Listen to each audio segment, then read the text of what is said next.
Some members of the public think that putting money into an insurance product is an investment. You don't typically use insurance policies as a form of investment. Assalamu alaikum wa rahmatullahi wa barakatuh. Alhamdulillah, today we are joined here with Mr. Sani to get his valuable insights on investments or accumulation. Yeah. Have you invested in? Yes. So, what do you think about the responses given by the members of public? Investment has always been something which is lacking in our education system, the education or at least the knowledge to invest. Some members of the public think that putting money into an insurance product or insurance life policy is an investment. Technically speaking, you could argue that is somewhat the case because there is a cash value in it. But in reality, you don't typically use insurance policies as a form of investment. So with that being said, what are the available halal investments products out there today? We have investment products all the way from what we call low risk to high risk.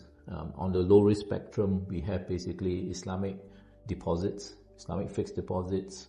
Nowadays, we even have Islamic structured deposits and such.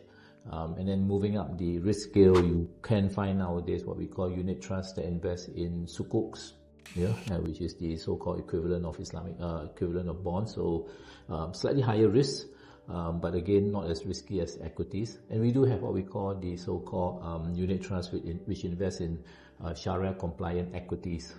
We have today the ability to also screen stocks to find out whether a particular stock is Shariah compliant or not, whether locally in Singapore, even in the US and so on. And now we even have moved into the realm of having Shariah compliant alternative investments, hedge funds.